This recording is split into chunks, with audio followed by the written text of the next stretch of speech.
Okay, hi everyone, Dr. Saurabh here. So, we will see the explanations of retinal images now. Again, I'm in a car, but not driving now. I'm sitting behind. So, let us start the retina images. I'm ready to give the test. Let us see the first question.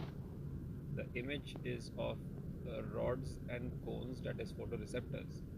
Now, if you can see the cone of a softie, that is B is a cone, and A is a rod. And the dashed lines which you see top, these are the outer segment, which I've told previously also contains the membrane discs, whereas mitochondria, endoplasmic reticulum, Golgi apparatus are in inner segment, and the nucleus is the outer nuclear layer. So C is the A is rod, yes. C is inner segment, yes. Now D is outer plexiform layer, not inner. Outer plexiform connects the rods and cones to bipolar cells. So that's the answer. And B is for color vision, that is true. Now this is optical coherence tomography, in which there are two findings in the same picture. A is the neurosensory retina is separated from the RPE. The white line is RPE, that is central retinal detachment, and that is nothing but central serous retinopathy. While in B, if you can see, all the 10 layers of the retina are detached, that is pigment epithelium detachment. So A is a true statement. B is due to drusen. Drusens are in the Brooks membrane, that is behind the retina. It is pushing all the 10 layers. So B is also correct, seen in ARMD. Now A is exacerbated of spheroids, that is true. CSR is exacerbated by steroids. So if ABC are correct, D should be wrong, because both of them are due to outer barrier break. Now, a lot of confusions are CSR and what is the difference of CSR and retinal detachment. CSR is a type of central retinal detachment, specifically exudative type, in which the fluid is coming from the choroid. That's why it is a type of central exudative retinal detachment. So B is the answer over here. Now this is the left side autofluorescence, because you can see the optic disc and retina vessels don't have the dye. And in the center there is hyperfluorescence. This is nothing but egg yolk appearance in Best disease. So this is not angiography, this is auto. So A and D option are wrong. In Stargardt, the lipofuscin at RP is scattered all over like retina flex, but in Best it is in the center like in this picture. That is the RP dystrophy, also called dominant.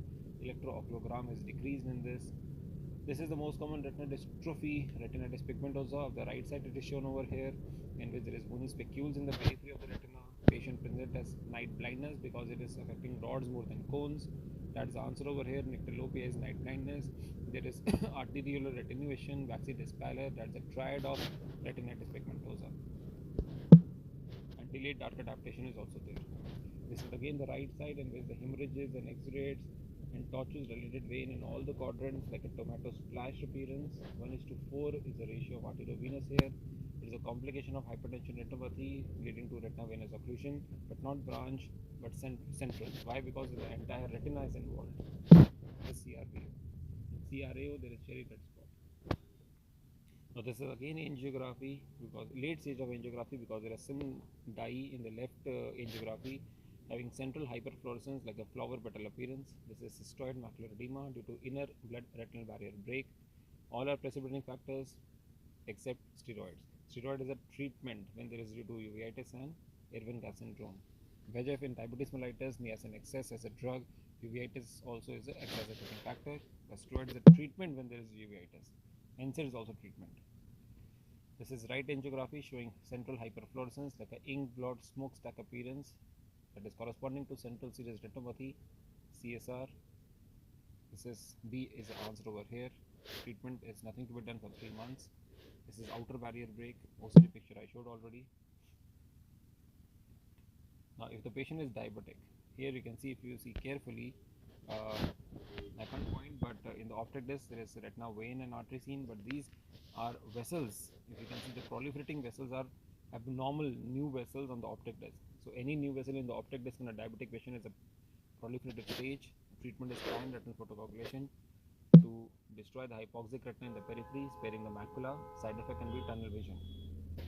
Now this is central retina having some yellow deposit without any hemorrhages. This is age-related macular degeneration, drusens which are in the Brooks membrane. Patient present as distorted vision, true. Sunlight exposure is a risk factor, true. Now this is drusense, not hard exudates. Hard exudates can be seen anywhere in the retina, like in diabetic retinopathy, hypertensive retinopathy, accompanied by hemorrhages. This is only in the center in an old age, 80-year-old patient is there. That is drusense. Deposits are not in the outer plexiform, it is in the Bruch's membrane, that is answer. And this is only drusense, that's why it is a dry RMT. Now this is the right retina, then this is having accompanied by red is hemorrhages.